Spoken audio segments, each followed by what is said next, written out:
your price is too high, I'm just going to take my chances.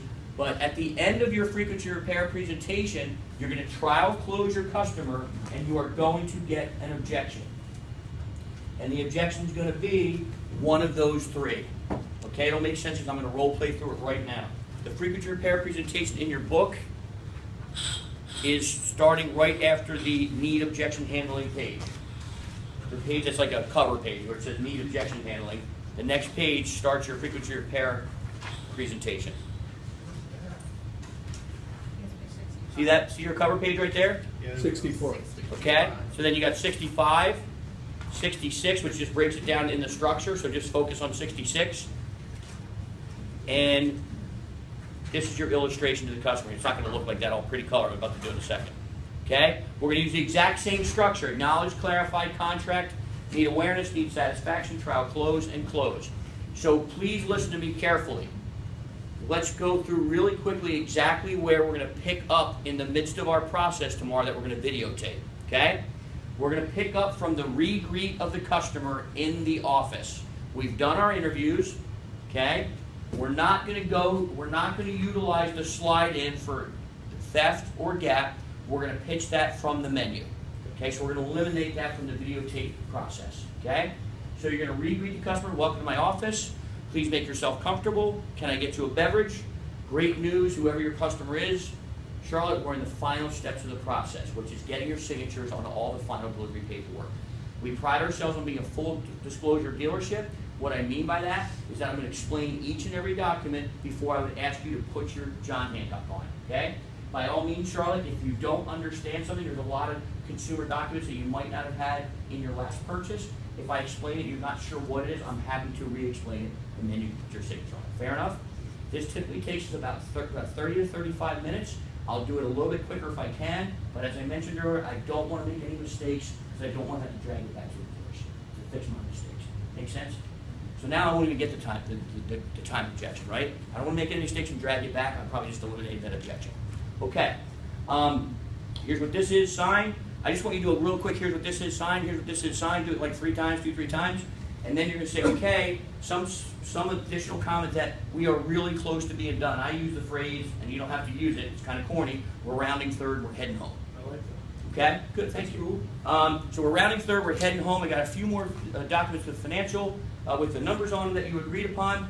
Before we do that, you had shared some information with me earlier. This is all in your word tracks, guys. And based on that information, there's some options and programs that I think you may want to consider. Part of my job here is to review those options with 100% of our customers to simply help our customers make a well-informed decision on how they can protect this large investment or something like that. You talked to me, you shared information with me. Based on what you shared with me, what am I saying pretty much? Remember you told me, right? I think there's some options you may wish to consider. Then you must tell them it's part of my job. Because a lot of people will let you do your presentation because they're empathetic that you have a job to do. Okay? Whether they'll listen or not, that's a whole different story. But what we want to get them to allow us to go ahead and do the presentation. And then maybe as we're going through different products, we get their attention on something, right? Okay. Now your menu comes out, and what's the first thing we want to cover before we start selling? Yes. Base payment. Folks, I want you to know that you can leave today at your agreed upon base payment of X dollars. That's on the menu. It's all at the top of the menu, and you have it there. And you can make the pay. I don't care what the numbers are. If you want to use the 509 payment, you want to make it 2. I don't care. But it's right there in front of you. So if you want to say, I think it's a 509 payment, isn't it? Correct. Okay, with nothing. So the 509 at the 60-month term at blank APR, and the good news is your deal's already approved, so you can leave today at those numbers. However, there are some options I mentioned that you might want to consider. So that might not be, using Danny's terms, the best option for you. I love that. I got to get back to using that. Thank you. Now, may I continue? You're going to contract and ask for permission, and they will give you a yes. Okay, we're not going to have them object to the menu, but you will get that in real world. Okay, so you'll start with your premium package, or whatever it's called there, your preferred. Okay, you'll cover the features and benefits. I would like to see you use a brochure for the service contract. I know it's a crappy ghetto version, but just talk about briefly the different levels of coverage that are available for you. Danny, you guys only sell exclusionary? Yeah, only And just go to exclusionary. If any of your stores only sell exclusionary, don't go to the other coverage. It's not applicable. I'm not going to put you through an exercise that doesn't make sense. But mention the powertrain, the gold, the platinum, and then the diamond. And talk about name component versus exclusionary, and make sure the customer understands the difference.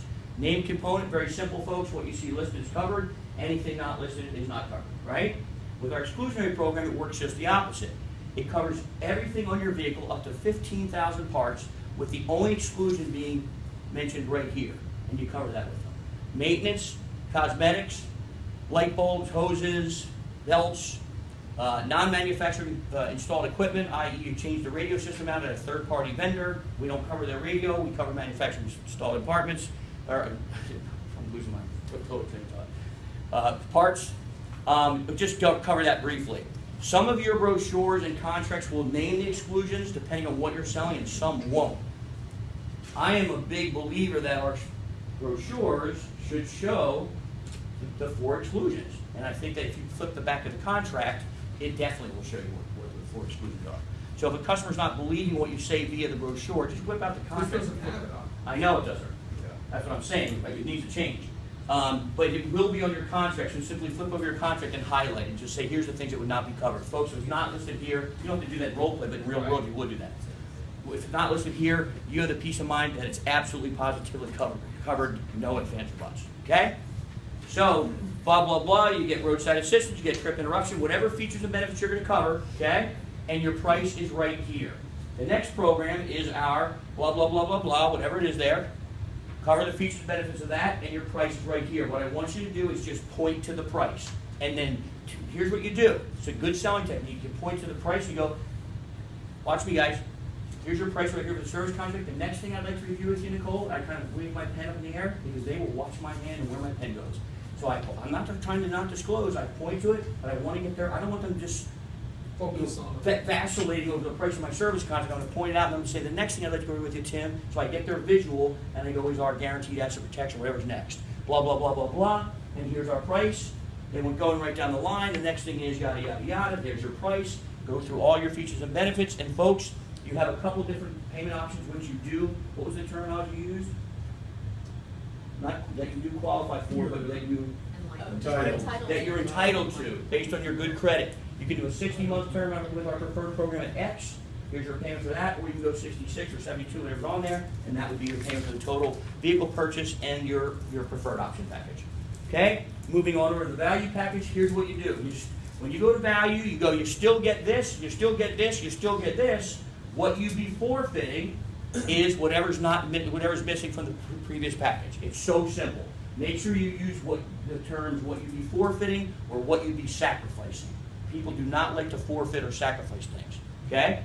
And you say, and your payment option for value would be X at 60, X at 66. Let's move on to the basic program. You're still going to get the 6100, whatever it is, diamond coverage. You're still going to get the safe gap, which would pay your deficiency balance in the event of total loss. And you're still going to get the safeguard tire and wheel. We talked about that. What you'd be sacrificing in this package would be the theft system and the car care system. Okay? Then you do your economy package. Folks, I know that's a lot of information to digest. Do you have any questions? If you don't mention at the beginning, before you answer the question, by the way, folks, I did forget to mention, you can purchase these products in package form, individually, or in any combination. Critical statement. Because if you don't tell them that, and they like something as a standalone, and they assume they have to buy the other stuff to get it, they're not going to buy the one thing they want. Because they might not ask you, they just make that assumption based on the way it was presented. So at some point, you might start off by saying, we put them in package form because we find that that's what our customers prefer. But as I go through this, please understand, you can purchase them in package form individually or in any combination based on what you see value in. May I continue? Boom. Or at the end you say it, but always ask for questions. That shows that you care. And if they ask you a question on a particular program or programs, what might that tell you? There's some interest there, right? And if I don't ask them for questions, they might not ask me, and then they just blow me off and they don't buy anything. So again, these little small techniques that can make a huge difference. Okay? Is everybody pretty clear on that? And you can always throw an edge at the end. Say, hey, I'm not gonna charge you for etch, I wanna give you this package, why don't I bundle these two together, blah, blah, blah, and throw etch in there. Etch is- Absolutely, why wouldn't you? 'Cause we used You know to what, do that. folks? We'd always get that second product in there, no matter what. They'd get etch, bundle it up, I'm gonna knock off the price for this, I can make this work for you, you get the service contract, you get your etch at no additional cost, you on your way. Yep. If your tire and wheel program, I don't know the cost structure of your programs, but let's just say it was, Cause etch is like $199. you're right, etch is cheap, but using a small cost product, a small dealer cost product, you must know that number going in. Right. If you say, hey folks, you showed some interest in the tire and wheel, if that makes sense, you've got enough gross in your deal, if it helps you make your decision, let's say they want you to discount, or you just need something to push them over the fence to close the bigger product. If it helps you make your decision, I'll tell you what I'll do for you. I will include the tire and wheel coverage at no additional cost. So you'll pay me the $16.82 for the service contract, I'll include, and you'll sign a contract, you've got tire and wheel coverage as well. How does that sound? Great, let's do it. Sign here, and I'll get that set up for you. Okay? We're not gonna do that tomorrow, I don't wanna throw another wrench into the deal. But that's a great technique. Does anybody have any questions on what we're doing from A to Z? Okay, so now at the end I've asked for questions. Okay, folks, based on that, which programs or packages do you see the most value in? They're going to take GAP, car care, theft. They're going to take everything but the service contract. Okay, I'm doing that for a reason. I want to hear everyone sell a service contract and overcome resistance. Outside of the motorcycle industry, believe it or not, a lot of motorcycle dealers, Harley Davidson dealers, power sports, their priority product is maintenance. And there's good reasons for that. Maybe not at your store, selling Indians and Victories, but most of our dealerships who sell power sports and Harleys, their priority product is maintenance and then service contracts. In the automobile world and the RV world, if you ask any dealer what is your highest priority product that you want your customers to purchase, they will tell you service contracts for a lot of different reasons. So that's why I'm having everybody focus on steps on a service contract. It's typically the highest profit product. Okay, we'll probably penetrate the market with a higher number of that than we will other products. So that's why we want to do that. So now, okay, folks, great choices. Did you want to go with your 60-month term or your 66-month term? Great. Give me your okay right here, and we'll get that set up for you. Get their initials. Okay, I'll happily reprint a menu if I sell the service contract, won't I? Happily. It's right there. I just click a button, boom, I print it with everything. So now here's what you're going to do. Folks, you've made some great choices today. I'm not going to sit down. You've just kind of seen how I work my body language. I'm just going to do this as if I was sitting across the desk from the customer. Okay? You've made some great choices. Before we finalize everything, let me pick on somebody new, a Fed. You had mentioned earlier to me that you typically own your cars for about 6 years, right? Now keep in mind, I'm sitting in front of you. You also mentioned to me that you tend and have in the past driven about 15,000 miles a year on your vehicle. Is that also correct? Yes. Outstanding. Has anyone here at the dealership explained in detail with you your manufacturer's warranty coverage and some of its limitations? Briefly, but it was kind of vague information for me. Okay, well I'd like to take a few minutes with the opportunity to do so. And the reason I want to do that is so important is because one of the survey questions on our customer satisfaction index is, did someone at the dealership explain in detail your manufacturer's warranty and some of its limitations? As soon as you say and some of its limitations, do you have that customer's attention? Yes. Because what did the salesperson tell them? If they told them anything.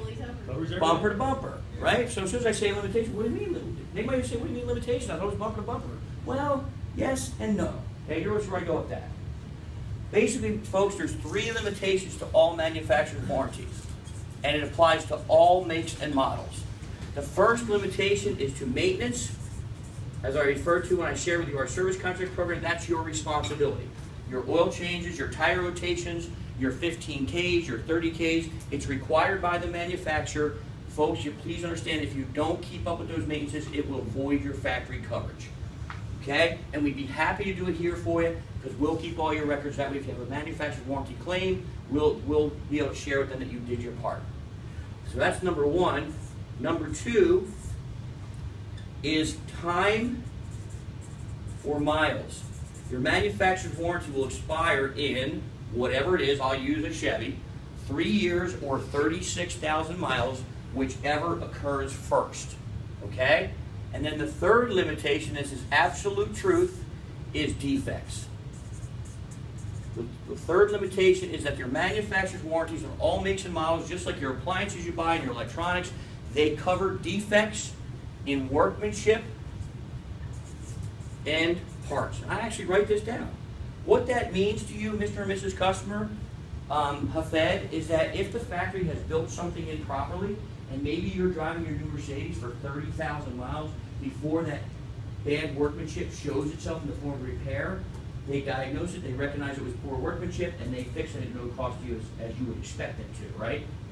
But Hafed, on the part side of it, if they install a faulty part, again, that maybe it took some time of driving before it caused a failure, they'll do the diagnosis. If they identify that it was a faulty part, again, they would pay for that repair just as you would expect them to. Please keep in mind, listen to my words, guys, there are many outside conditions that can wreak havoc on the quality and the reliability of our vehicles. What do I mean by that? We live here in wherever, and we have climate changes. It gets pretty cold sometimes, we suffer excessive heat. Our vehicles are giant computers on wheels. When you bought a laptop or a cell phone, did the salesperson inform you or warn you about leaving your phone or your laptop in the car in excessively cold temperatures or excessively hot temperatures? Did he or she warn you about that? Yeah. And what was the reasoning? The computer chips can fry, or they can freeze up and they become inoperable. Well, with the car being a giant computer on wheels, same thing. As we drive through different climate temperature changes, that can affect the computer chips on the vehicle. Okay. I always like to use an suspension as an example. As we take rough roads, depending on where we live and where we drive our vehicles, and we take potholes, our suspensions could wear out during that manufacturer's warranty. And when the diagnosis was done, the technician determined that it was not bad workmanship and the parts were quality. It was due to the road conditions. That would not be a defect, and the customer could in fact have to come out of pocket to get that repair done. Now, I must tell you that, but I want you to rest assured that Mercedes is a wonderful company, and there is very few instances where our customers have to come out of pocket for any claims during that manufacturer's warranty period. I'm going to park the car for a second, take a time out. Am I speaking the truth? Yes, absolutely I am. If you want to, just to validate so they can see it in writing, as you and I talked about, open up the owner's manual and show it to them. Defects, workmanship parts. Some customers have to come out of pocket for repairs even though they're under manufacturer's warranty. Although reality is the factories are very good about taking care of the customers. It's a very rare occurrence, but it does occur. So you're speaking the truth. Okay, so now I'm actually creating need by poking some holes in the manufacturer's warranty. Now, let's take a look real quick, Hafed, at the time that you are going to own the car and the miles you drive and how you'll be affected by limitation number 2. Would that be okay? Sure. Okay. So if I were just to illustrate your ownership, can everyone see this? On a timeline, illustrating the years of your ownership, which would be 4, 5, and 6. And then the miles driven annually. Year 1, you'd have 15, right, Hafed? Yes. Year 2, you'd have 30. Year 3, 45, 60, 75, and as we talked about, 90,000 miles, give or take, unless something changed in your typical driving ownership habits, right? So do me a favor. I'm sitting across from him. I'm illustrating this on my paper or my pad, right? I hand he or her my pen, and I say, do me a favor, take my pen and show me on the timeline where you will be out of factory coverage. On my Chevrolet product, I guess it's going to be right about here. You're exactly right. Can I ask you a quick question? Sure. In your experience with vehicles you've owned personally, Hafed, or just your general knowledge of vehicles, machines, when do you feel a vehicle is more likely to be in need of repairs? Do you think it's going to be in the early years with lower miles or in the later years with higher miles? Later years with high miles. You're absolutely right. In fact, the manufacturers, all of them, do what they call frequency of repair studies. And here's what they have found. On new vehicles, sometimes in the first year, 10 to 12,000 miles of ownership, there are some adjustments that need to be made. You may experience this, you may not.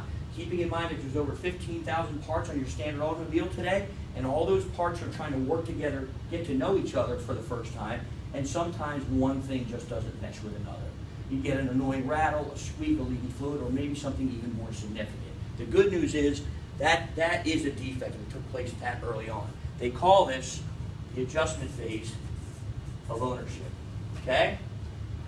From that period up to about 40,000 miles, the factories have determined to be the best time to own a vehicle as it relates to quality and reliability. They actually call it the gas and go phase. But just as you said, listen to my words here, guys, just as you said, and the factory studies concur, so I'm agreeing with you and validating with the factory studies, that frequency repair is on a steady increase as the customer drives more and more miles. They call this the repair phase of ownership. And this is where it can cost our customers at today's rates, because of technology, what we believe to be unnecessary and often exorbitant out-of-pocket costs. If you had a choice when you bought your new Mercedes today, the factory said, we will give you a choice as a customer where you would protect the vehicle, where you felt it would protect you more financially. And I'll give you an example. Chrysler Corporation used to offer their customers either a 336 limited bumper to bumper, or they could take a 7-year, 70,000 mile limited powertrain warranty. It was their option when they purchased a car, and they'd sign off on a form that said they were taking A or B. If you could do that, would you take the coverage in the early years with lower miles, where you yourself and the factories agree you're least likely to need it? Would you take it in the later years with higher miles, where you and the factories agree you're most likely to need it? Or better yet, given the choice, wouldn't you prefer seamless coverage for the entire time you own the vehicle? I'd prefer it to be covered for the whole period. That's what almost every single customer tells us, and that's why we offer our service contract program. Our Diamond exclusionary plan, which gives you roadside assistance, rental car provision, trip interruption, covers over 15,000 parts in the automobile, and gives you that peace of mind, just like all your other insurances that you buy, your auto insurance, your life insurance, your health insurance, that God forbid if something happens, this company will step in and protect me against a potential financial loss. With that in mind, can you see how our program protects you against the high cost repairs during the period of ownership where you and the factories agree the vehicle needs it the most? Now that's just going to add just another $28 to your monthly payment. You've made a lot of great choices today. Which plan would you prefer to go with? Add that into your current preferred package, 60 months for X or 66 months for X? I'll do 66. 66? Do me a favor, Huffed, give me your okay right here, and I'll get that all set up for you. We thank you very much for your business. Let's finalize your last couple of documents and get you on your way. Okay? This is a very powerful visual and verbal presentation. Because at the end of the day, 80%, 85% of the customers are going to tell you this is when stuff happens, if it's going to happen. Just by doing this presentation, am I telling the customer their car's going to break? No. Who told who when they felt the car was more likely to be in need of repairs? So whose point of view am I selling from? We talked about dialogue selling, selling from the customer's point of view. He told me, I didn't tell him. I'm dialogue with him, I'm asking his opinion. What if he said it was early on? You know what, you're right. In fact, the factory studies do studies that show that your experience does occur. But so it does occur, and then I'm going to say, because of the adjustment phase, I'll explain that 15,000 parts. I'll say, but their studies also show that more customers experience the repair phase happening out here. So the customer's right, but I still get to make my point, and they know it's true. They know it's true, right? Okay. So when you get the end of the menu, you will lock in what they bought, ask them for questions, lock in what they bought, great choices, and then you'll transition into your service contract presentation. So when I acknowledge, okay, my acknowledge is simply identifying what they bought and reviewing their manufacturer's warranty with them, okay, and the limitations. My clarify is, you can say it a bunch of different ways. In this instance, I understand you're not interested in the service contract, and that's probably my fault. Don't worry about word tracks. And then you do your need awareness presentation with this, but here I will be looking for you to dialogue a little bit with your customer. Don't tell, sell. Hey, let me show you the factory studies. Factories say that blah, blah, blah, blah, blah. Well, that's great. The factories do say that. That will make an impact on some customers.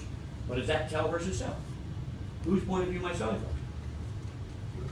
from? Mine and the factories. I want to know what you feel. Okay? There's still no word track in your grading. It's just following the process. Did you follow the steps? So you will transition to this, At the end, when I trial close, what was my trial close? Can you see how our program protects you against the high cost repairs or the period of ownership or you and the factories agree the car needs the most? And at that point, the customer will say, yeah, but it costs too much price, it's a quality car, they never break, it's my fourth one, or I'll take my chances, wherever the hell that is. There. Is everyone cool? So you'll trial close. Now, I'm not expecting your trial closes to be as tight as mine. Mine have been well rehearsed. If you say, can you see the value in that? That is a trial close. If you followed all the other 6 steps, you will get a 5 in that category. If you miss 3 of the steps to the sale, and if at a 5, I'll round that up to about a 2 or a 3 out of 5, okay? So follow this. Don't, you can even wipe these freaking word tracks out and use your own words. I don't care. But I want to see illustrations, guys. Don't just verbalize your ideas, show your ideas, okay? So remember, adjustment phase, gas and go phase, repair phase. If you could design your own coverage, would you take it in the beginning or would you take it in the rear?